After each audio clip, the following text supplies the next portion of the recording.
Hi friends, स्वागत आहे तुमचं आपल्या एका नवीन व्हिडिओमध्ये. आणि आजचा व्हिडिओ खूप छान असणार आहे आणि फायदेशीर पण असणार आहे. तर मी आज बनवत आहे डिंकाचे लाडू. तुम्हाला तर सर्वांना माहितीच असेल की आमच्या घरात बाळ जन्माला आलेलं आहे आणि बाळाच्या आईसाठी हे पौष्टिक असे डिंक लाडू मी आज बनवत आहे. तर ही रेसिपी आज मी तुमच्याबरोबर पूर्ण शेअर करणार आहे. तर त्यासाठी लागणारं साहित्य सर्वात अगोदर आपण पाहून घेऊया.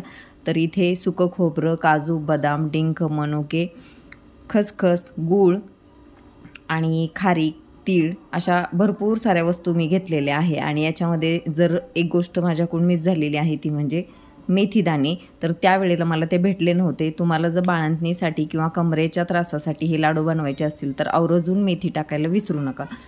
तर इथे मी सर्वात अगोदर खोबरं व्यवस्थित भाजून घेतलं. तर हे खोबरं मी चिरून घेतलेलं आहे कारण माझ्याकडे वेळ कमी होता आणि खिसायला मला जास्त वेळ जाणार होता. त्यासाठी मी इथे चिरून घेतलेलं आहे. तुम्ही हवं असेल तर खिसून घेऊ शकता. तर इथं मी घेतलेलं खोबरं व्यवस्थित बारीक गॅसवर पूर्ण भाजून घेतलं. एकदम बारीक गॅसवर भाजायचं जेणेकरून ते लाडू जास्त टिकतात. अशा पद्धतीने मी भाजून घेतलं बारीक गॅसवर. अगदी खळखळ असा आवाज येईपर्यंत खोबरं छान भाजून घेतलं. आणि बाकीचं सर्व साहित्य हळूहळू भाजायचं चालूच होतं. तर खोबरं भाजायलाच माझा खूप जास्त वेळ गेला कारण मला बारीक गॅसवरच ते भाजायचं होतं. तर अगदीच छान खोबरं माझं भाजून झालेलं आहे. आणि हे खोबरं मी नंतर मिक्सरमध्ये काढलं कारण बाळंतीण घरी आली आणि अचानक हे सगळं करावं लागलं. धावपळ खूप होती त्यामुळं मी शॉर्टकट ह्यावेळी वापरला की चिरून खोबरं घेतलं.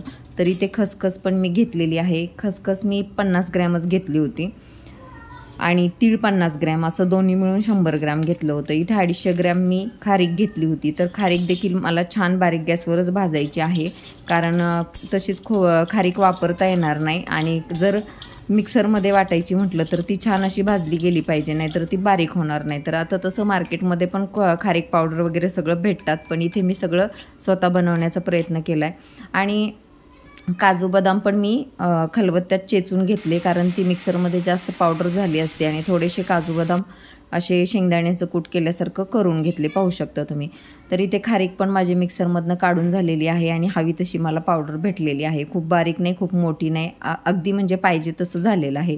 आणि तर इथे हे सर्व साहित्य मी मिक्सरमध्ये भाजून व्यवस्थित मिक्सरमध्ये बारीक करून घेत होते. आणि माझं बऱ्यापैकी हे भाजत चाललं होतं आणि एकीकडे तळायचं भाजायचं पण सुरू होतं. तर इथं तूप थोडं गरम करत ठेवलं आणि आता डिंक तळायला घेतला होता. त्यावेळेला डिंक माझा एवढा फुलला नाही कारण डिंक थोडा ओलसर होता. तर जितका फुलला तितका मी त्याला बारीक गॅसवर तळून घ्यायचा प्रयत्न केलेला आहे. तर अशा पद्धतीने छान डिंक देखील तळायचं काम चालू आहे. डिंक तळायला फार वेळ लागत नाही, पटकन फुलतो डिंक. तर इथं असा डिंक पण भाजून घेतलेला आहे. तर इथे 100 ग्रॅम डिंक वापरला. त्याचसोबत मी मनुके पण तुपावर भाजून घेतले. आता मला काळे मनुके वापरायचे होते पण सेम डिंकासारखंच झालं की मला त्यावेळेला काळे मनुके भेटले नाही. तर इथे मी हे मनुके व्यवस्थित भाजून घेतले आणि मनुके देखील छान असे फुगलेले आहेत, पाहू शकता तुम्ही. ते पण तुपावर छान भाजून घेतले. सगळ्या गोष्टी भाजून झाल्या आणि शेवटी गुळाचा पाक करायचा होता. आणि ही गोष्ट खूप महत्त्वाची असते. ज्यांनी करतात त्यांना माहितीच असेल, पण जे फर्स्ट टाईम करणार असतील तर त्यांच्यासाठी सांगते आहे. तर इथे मी 1 किलो गूळ घेतला होता आणि त्यासाठी मला साधारण एक मोठा कप एवढं पाणी लागलं त्यासाठी.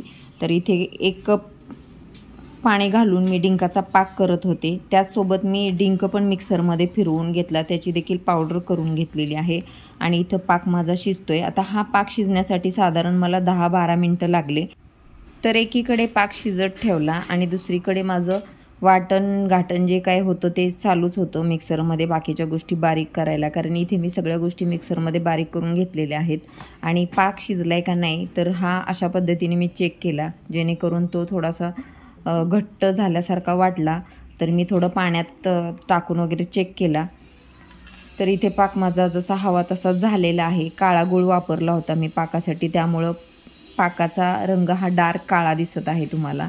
आणि हे जे आपण सगळ्या गोष्टी वाटून घेतल्या होत्या मिक्सरमध्ये ते आता मी पाकात टाकते. सगळं व्यवस्थित छान हवं तसं बारीक झालं. वेळात वेळ काढून हे डिंकाचे लाडू बनवले आणि आमच्या बाळंतणीला पण हे लाडू खूपच आवडले बरं का. तर हे लाडू अशा पद्धतीने मी करत होते आणि त्याचसोबत सगळं छान जमत होतं. आणि महत्त्वाचं म्हणजे हे लाडू मी पहिल्यांदाच केले होते. मलाच खात्री नव्हती की ते मला छान येतील का नाही. म्हणून मी हा व्हिडिओ करायचा प्रयत्न केला, विचार केला जर छान झालं तर हा व्हिडिओ मी नक्कीच तुमच्याबरोबर शेअर करेल आणि मनात धरल्याप्रमाणे अगदीच ते लाडू छान झाले म्हणून हा व्हिडिओ आज तुमच्याबरोबर शेअर करते. तर असं सगळं मिश्रण मी एकत्र मिक्स केलं जेणेकरून सगळ्या साहित्याला व्यवस्थित पाक लागेल आणि व्यवस्थित ते सर्व हलवून घ्यायचं. म्हणजे कुठं पण असं सुट्टं नको वाटायला त्यावेळेला, म्हणूनच ते लाडू असे चविष्ट होतात आणि सगळं गुळाचा जो गोडवा असतो तो व्यवस्थित सगळा मिक्स होऊन जातो. तर हे खूप गरम असतं कारण सगळे पदार्थ आपण तुपात भाजलेले असतात आणि त्याच्यामध्ये गुळाचा पाक खूप गरम असतो, त्यामुळं बांधताना थोडं काळजी घ्यावं लागते कारण ते चटके खूप बसतात आणि गुळाचा पाक घट्ट होण्याअगोदर आपल्याला ते पटपट बांधून घ्यावे लागतात. तर इथे माझी गडबड चालली होती लाडू पटकन बांधून घ्यायची आणि हाताला पण भाजत होतं खूप, पण मी पटपट ते बांधून घेत होते. माझी मुलगी म्हणत होती मी बांधते, पण म्हटलं नको तिला पण चटके बसतील, त्यामुळं मी एकटीच हे लाडू बांधायचा प्रयत्न करत होते. तर जितकं फास्ट होईल तेवढं मी हे लाडू बांधून घेतले आणि लाडू अगदी छान झाले आणि मुळात म्हणजे पाक एकदम छान झाला की तो कुठेही लाडू घट्ट नाही झाला किंवा ओलसर नाही झाला, अगदी छान झाला. तर इथं माझ्या मुलीने एक लाडू उचलला आणि पटकन टेस्ट बघायला गेली. तर तिला पण ते लाडू खूप आवडला. तर तिचं चाललं होतं व्हिडिओ बनवत वगैरे लाडूचं खाऊन टेस्ट बघायचं. तर तिचं चालू द्या, आपलं काम खूप बाकी आहेत. तर मी इकडे लाडू असे बनवून घेतलेले आहेत आणि खरं सांगू का खूप छान लाडू झालेत. जर तुम्हाला पण हे बाळंतणीसाठी लाडू बनवायचे असतील ना तर नक्की करा. आणि महत्त्वाचं म्हणजे याच्यामध्ये मेथी घालायला विसरू नका.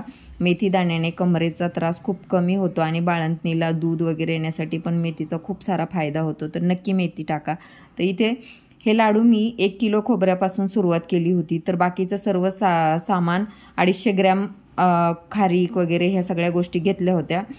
तर हे लाडू अगदी समप्रमाणात झाले, म्हणजे कुठलीच गोष्ट कमी किंवा जास्त झालेली नाही आहे आणि तसेच स्वादिष्ट पण खूप झाले.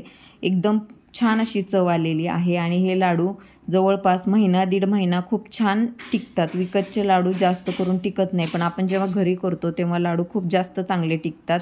आणि हे लाडू मी माझ्या वहिनीसाठी बनवलेले आहेत आणि तिला खूप आवडले, याचं मला समाधान आहे. आणि हा डबा भरून मी व्यवस्थित त्या डब्यामध्ये लाडू ठेवून टाकते की जेणेकरून रोज 2-3 तिला जेवढे खायचे आहेत तेवढे ती लाडू घेईल आणि खाईल. तर अशा पद्धतीने मी लाडू बनवले. ही रेसिपी जर तुम्हाला आवडली असेल तर नक्कीच लाईक, शेअर, सबस्क्राईब करा आणि छान अशा पुढच्या व्हिडिओमध्ये भेटूया. तोपर्यंत बाय बाय.